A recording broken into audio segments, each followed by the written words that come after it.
Հրապարակարգ շարունակում է աշխատանք հանրային ուղիղ եթերում բարև ձեզ եւ այսպես կառավարությունում այսօր գումարել են 2017-ի առաջին նիստը։ Արդեն ձևավորված ավանդույթի համաձայն վարչապետ Կարապետյանն այն սկսել է հանրարարականներով, որպես տնտեսական տարվա գլխավոր խնդիր առաջ քաշել ներմուծվող ապրանքները տեղական արտադրությամբ փոխարինելու, նաև երկրում թողարկվող էժան էլեկտրաէներգիայի ծավալներն ավելացնելու եւ հոսանքի արտահանումը մեծացնելու հարցերը։ Գործադիրը չի շրջանցել նաև սառնամանիքի պատճառով դպրոցական դասերի խաթարման բնակչությանն անհանգստացնող խնդիրը։ Վարչապետի օրդորով ամենաշատը 2 շաբաթում պատրաստ կլինի նորմալ տաքացվող դպրոցների հետ ցուրտ կրթօջախների վերակոմպլեկտավորման առաջարկը։ Կարեն Կարապետյանն ասել է, գիտի, որ օրինակ արդյունքում նման հնարավորություն կա։ Կառավարական կաբինետի այսօրվա հանդիպումն ի դեպ այնքան արագ է սպառվել, վարչապետը կատակել է, թե 2017-ի ծանր ռեժիմին հակառակ նիստը թեթև անցավ, ինչից հետո հնչեցրել է հռետորական հարցը։ Հանգստյան օրերը շատ չէին։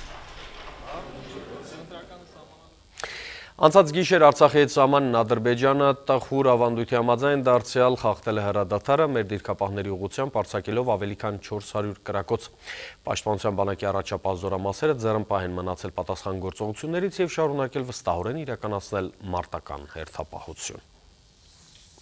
Եվրախորհրդի գլխավոր քարտուղարը Ղարաբաղյան կարգավորման գործում աջակցում է ԵԱՀԿ Մինսկի խմբի միջնորդական առաքելությանը, միաժամանակ մտահոգություն հայտնում հակամարտության հումանիտար ասպեկտների առնչությամբ։ Թյորբորն Յագլանդը տեղյակ է անցած տարվա դեկտեմբերի 29-ին հրադադարի ռեժիմի խախտման փաստին, որ հետևանքով եղան զոհեր, իսկ մարտում սպանված ադրբեջանցի զինծառայողի դիակը շարունակում է մնալ հայկական կողմում։ Միացյալ Նահանգների 45-րդ նախագահի երթմնակալությունից մեկ շաբաթ առաջ Դոնալդ Թրամփը անկաշկանդ մթնոլորտում շփվել է լրագրողների հետ։ Նա պատասխանել է հարցերի լայն սպեկտրի կիբերհարձակումներից մինչև անձնական կոմպրոմատներ։ Նյու-Յորքում կայացել է ԱՄՆ նորընտիր նախագահ Դոնալդ Թրամփի ընտրվելուց հետո առաջին մամուլի ասուլիսը։ Այն հիմնականում վերաբերում էր նախընտրական քարոզարշավի ժամանակ Ռուսաստանի կատարած կիբերհարձակումների եւ իր մասին Ռուսաստանի ունեցած վարկաբեկիչ նյութերի թեմաներին։ Թրամփը չի հերքել, որ Ռուսաստանը կիբերհարձակումներ է իրականացրել, բայց եւ հիշեցրել է, որ դա միակ երկիրը չէ, այդ հարցում Ռուսաստանին չի զիջում նաեւ Չինաստանը։ Իդեպ նա դեմոկրատներին մեղադրել է, որ չեն կարողացել ապահովել կիբերանվտանգության բավարար մակարդակ։ ԱՄՆ նորընտիր նախագահը եւ ընտրապայքարի ժամանակ եւ մամուլի ասուլիսում հաստատել է Ռուսաստանի հետ հարաբերությունները կարգավորելու իր մտադրությունը։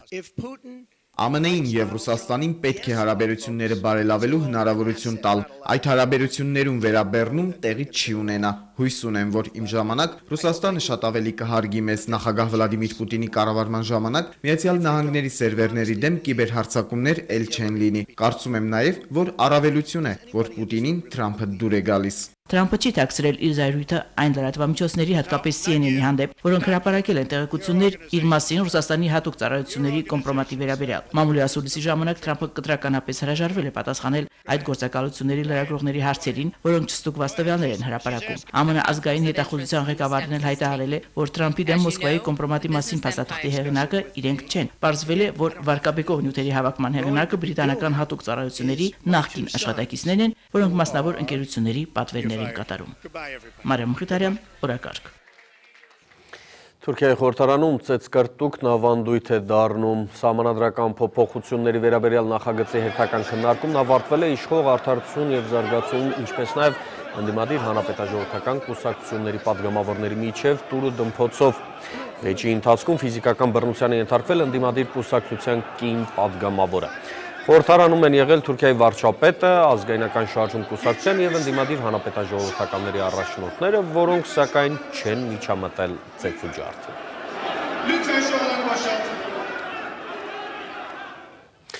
Մեկ ու կես տարում արդեն երկրորդ անգամ իսլամական պետությունը աբեկչական խմբավորումն ու Աֆղանստանի Թալիբան արմատական շարժումը միմյանց ջիհադ են հայտարարում։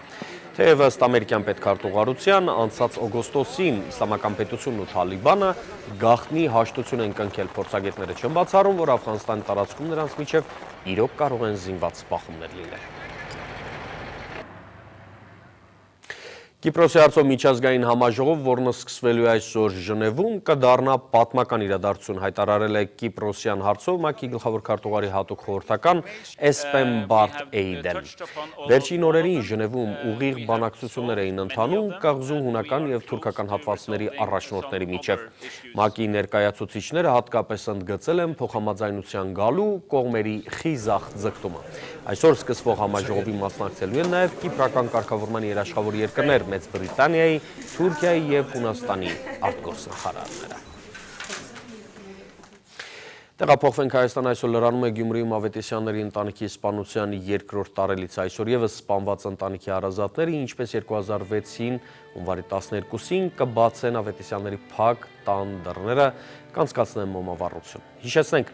այ հասարակությունը ցնցվեց, երբ Գյումրու Միասնիկյան 188 հասցեում իրենց տան մեջ սպանված գտան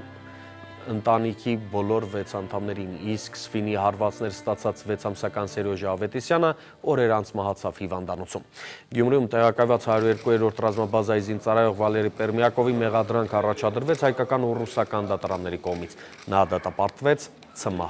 ազատազրկման։ Կատուների աչքի առաջ մկներն անկաշկանդ քեֆ են անում, կրծողներն այս անգամ գրոհել են Սյունիքը, շարունակելով 2016-ի ավանդույթը և չխնայելով ցանքատարածքները։ Համայնքներն ահազանգ են հնչեցնում, դեղամիջոցների կարիք ունեն։ Ահել-ջահել Գեղովի նորաշենիկցիները վերջին ամիսներին անընդհատ Աթաբեկ Խոնկոյանի հայտնի բանաստեղծությունն են վերհիշում։ Ի տարբերություն բանաստեղծությունում նորաշենիկում մկները սննդի պակաս չունեն, ուտում են ամեն ինչ, հասել են ամենուր։ Գյուղի կատուներին անգամ չի հաջողվում մկների հախից գալ դաշտին, որ կողմից նայում ես նրանց հետքն է։ Հին թե նոր հողաթմբի գույնից էլ կարելի է կռահել։ Արդեն լցված են գյուղը։ Ձյան ծածկույթի տակ կրծողները արևի ջերմությունից էներգիա են ստանում, անարգել անցուդարձանում, թե հողի տակ, թե հողի երեսին կանոնները իրենք են թելադրում։ Ցանված է, աշնանացանը արդեն երևում է, որ աշխատում են մկները, դե վնաս են տալու։ Հիմա էլ են վնաս տալու, հետո արդեն բերքի ժամանակ մեծ վնաս են տալիս նրանք։ Կրծողները աշխուժանում են գարնանն ու աշնանը, բայց այս տարի մկների ակտիվությունը սահման ու եղանակ չի ճանաչում։ Ամեն տարի կանխարգելիչ միջոցներ ձեռնարկելու համար գյուղերին կառավարությունն անհատույց տեղանյութ է տրամադրում։ 16 թվականին ստացել ենք 2 էտապով, գարնանային եւ աշնանային էտապով, ընդամենը 742 կիլոգրամ, որը ըստ համապատասխան նորմայի 80 գրամով կազմակերպել է 9000 հեկտարի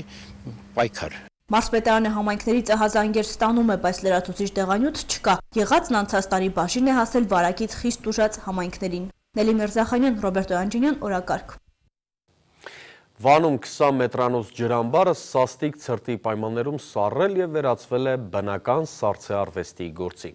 Այն տեսնելու համար Վան են շտապում հարյուրավոր մարդիկ։ Անցյալ շաբաթ այստեղ գրանցվել էր -20 աստիճան ցուրտ եղանակը։ Մեր այնից հայտնում են, որ այսօր կեսօրվա դրությամբ երկրի տարածքում կան դժվար անցանելի ավտոճանապարհներ, Տիգրանաշենի ոլորաններում, Վարդենյաց լեռնանցքում, տեղ-տեղ առկա է մեկասառույց, Ստեփանցմինդա Լարս ավտոճանապարհն էլ բաց է բոլոր տեսակի տրանսպորտային միջոցների համար, իհարկե անվաշղթաների կիրառման դեպքում։